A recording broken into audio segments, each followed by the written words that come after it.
Nag-walk out ang karamihan sa mga delegates ng United Nations General Assembly o UNGA bago ang talumpati ni Israel Prime Minister Benjamin Netanyahu. Si Net 25 correspondent NJ De Guzman para sa balita. Magkakasunod na lumabas ang UNGA delegates bago pa man nagsimulang magsalita sa podium si Israeli Prime Minister Benjamin Netanyahu. Kasunod ng walkout mula sa main floor ng UNGA Hall, nagpalakpakan naman ang supporters ni Netanyahu na nasa balcony. Sa kanyang talumpati, nangako si Netanyahu na ipagpapatuloy ang laban ng Israel sa Hamas sa Gaza Strip. Sinabi niya sa Hamas hostages na hindi sila nalilimutan. Our brave heroes. This is Prime Minister Netanyahu speaking to you live from the United Nations. We have not forgotten you, not even for a second. The people of Israel are with you.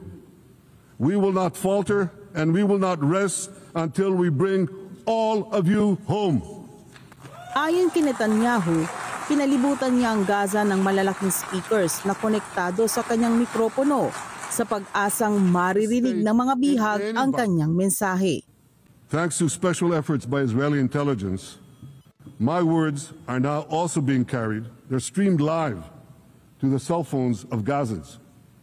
So to the remaining Hamas leaders and to the jailers of our hostages, I now say, lay down your arms. Let my people go. Free the hostages, all of them, the whole 48. Free the hostages now. Nagbabala si Netanyahu na kung hindi susunod ang Hamas, patuloy silang sasalakayin ng Israel. Pero kung sasang-ayon ang militanteng grupo, sinabi niyang maaari nang matapos ang labanan, kasabay ang demilitarization ng teritoryo at pagtatatag ng isang civilian authority doon. Sa kasalukuyan, nasa 65,000 na ang mga namatay sa Gaza mula nang gumanti ang Israel sa paglusob ng Hamas sa kanilang bansa noong October 7, 2023.